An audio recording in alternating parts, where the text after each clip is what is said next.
Le Sénégal, son patrimoine, c'est la démocratie, qui est le résultat de luttes menées par des générations d'acteurs politiques et sociaux. Ce patrimoine, tous les Sénégalais doivent le défendre. Et il est de la responsabilité du président de la République de ne pas créer des conditions de remise en question de ces acquis démocratiques.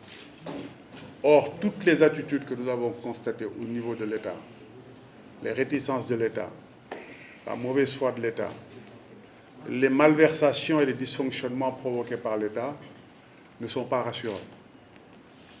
Et nous invitons tous les démocrates à se mobiliser pour créer les conditions d'une élection transparente. Et j'insiste sur ça parce que ce sont des élections transparentes qui vont nous garantir le maintien de la stabilité et de la paix sociale qui constitue la richesse, encore une fois, du Sénégal. C'est notre seule richesse. Il faut que nous sauvegardions ça.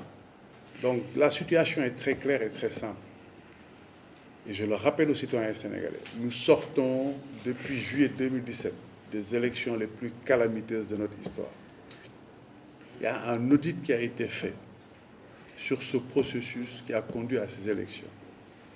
C'est le rapport de la mission d'audit du fichier électoral.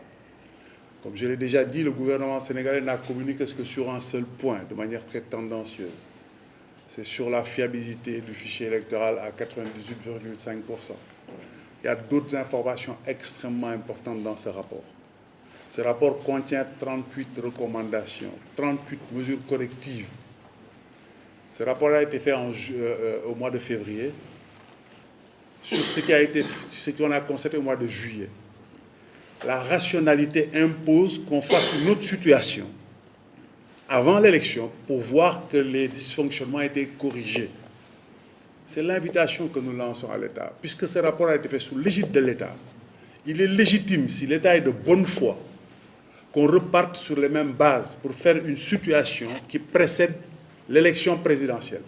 Vérifier si les dysfonctionnements constatés ont été corrigés, vérifier que les mesures correctives ont été mises en œuvre. Aujourd'hui, il est presque avéré que sur les 38 mesures correctives recommandées, il y en a pratiquement une trentaine qui n'ont pas encore été mises en œuvre correctement. Donc, il n'est pas possible, rationnellement, d'aller à ces élections sans corriger cette situation. Et ça peut se faire de manière tout à fait intelligente. Il suffit de refaire un audit avec toutes les parties prenantes.